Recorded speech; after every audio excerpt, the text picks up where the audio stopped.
Hey everyone, welcome to the Project Raven Notes. I'm Michael Dixon, and I'm doing something a little bit different here. I actually filmed this, and for editing purposes, I need to keep it pretty concise, so I'm going to try to redo the first half of this and splice it in with the second half to make this a little bit more doable for editing.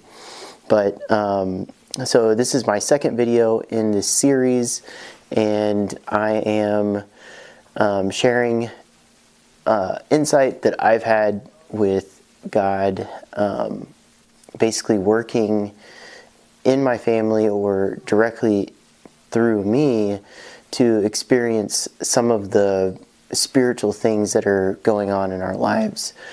And quite recently, we've had so many amazing things that can only be explained through just supernatural intervention. And, you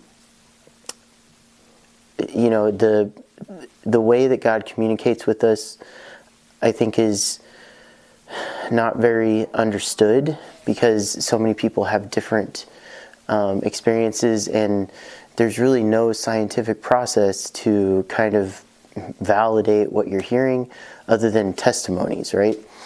And I have a big beef with that because I feel like when Christ was going through his ministry, he was able to teach a lot of people about how to do things correctly.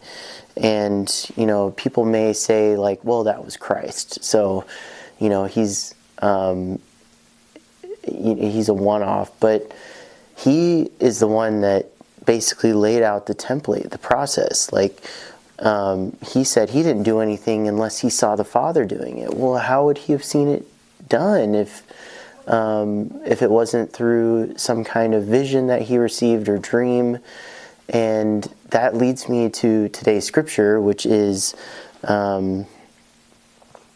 it's in the book of Acts. Verse 17 is what I'm going to read.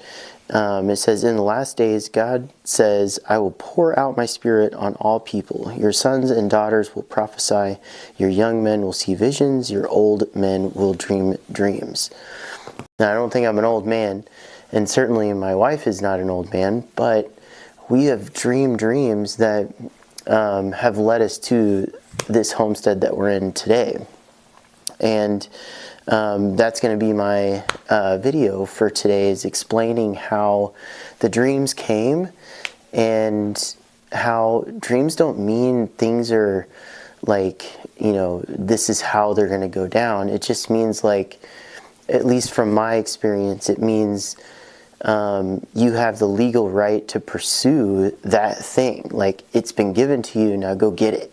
Right? You can't just sit back and relax and be like, oh yeah, God's going to make this happen.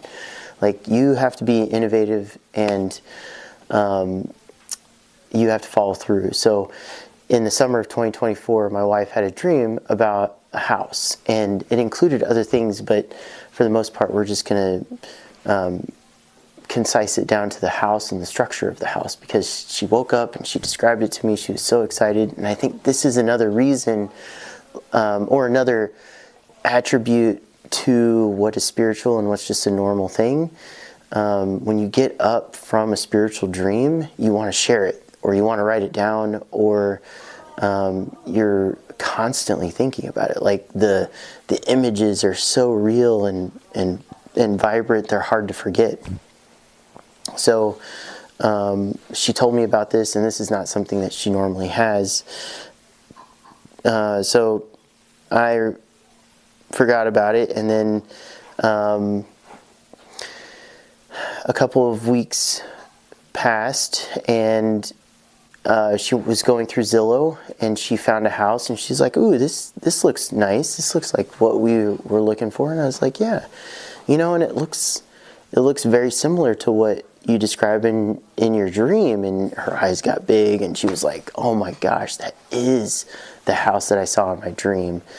And I was like, well, should we go and like book a tour? And so she said, absolutely, well, let's do it now. So we did it, and we saw it, and everything about the house fit. So now we have to sell our home, and that's going to be a big deal because we have to do some repairs and we've got to paint, but the company that I started is not making the profits that I need to like put into the house.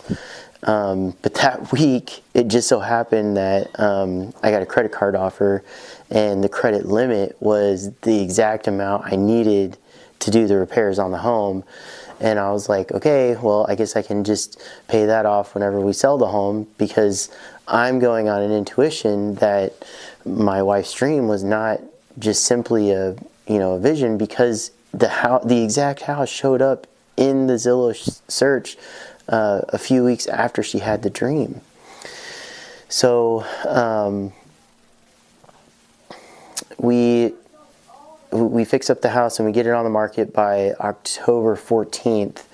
And that opening weekend, we had quite a bit of traffic, and it was a seller's market, right? Like, you can't lose. People would have bidding wars like the hour that they entered the house, and our house wasn't doing that. Like, we had a full complement of visitors that day, and nothing. We heard nothing back. We did get some like I wish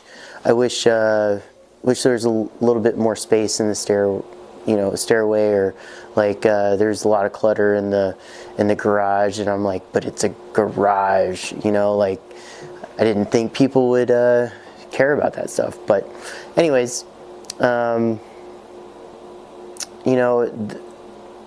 I had a dream on the 3rd of November, and that dream included me walking through a home. It didn't look like the home that we're in right now, but it had chickens, and they were giving birth, and they were hatching chickens. And right now we just had some chickens hatch in the house, so if that tells you anything, it's kind of cool. And I also had, like, in the dream, there were cats that were giving birth and like cleansing themselves, and it's so cool because we didn't know it, but we were actually pregnant, and we were going to have a son. And Tabitha, some of her friends used to call her Tabby Cat, and my mother was also in the dream. So it was like, all the symbolism, like this is all coming. And then the biggest thing of all was the lights. So there was one light that was dim, and then another light that was bright. And the dim light was on first, and then the bright light was on, and everyone in the room was just oohing and awing over the second bright light. And I woke up, and the interpretation that I got from it was, yes, like, I'm giving you this home, don't worry about it, like, we'll figure this out together. And he inspired me to do some interesting things, but we were still struggling with selling this home. And it was like, what do we do about getting, we have a strict timeline, because the offer that we made on the home that we're in now was contingent on us selling the other home, but we thought it was going to be a no-brainer. And because it's a seller's market, and people like have bidding wars like the opening night, and we weren't getting any of that.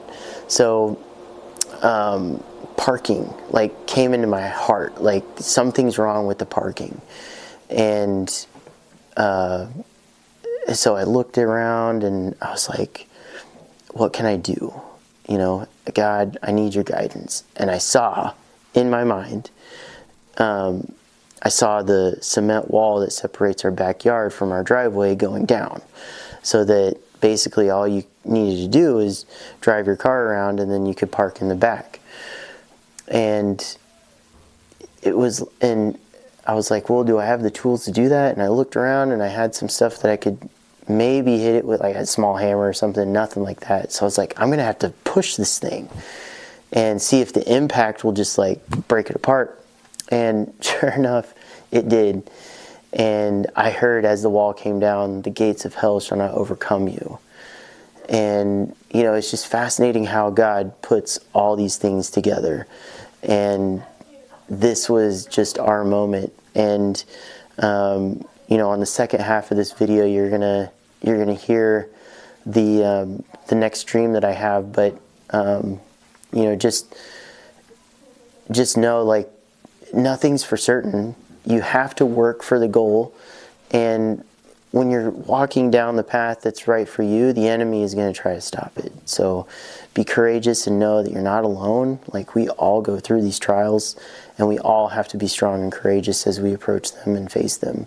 But when God tells something it's yours to get, it's yours to fail as well. So enjoy the second half of this video.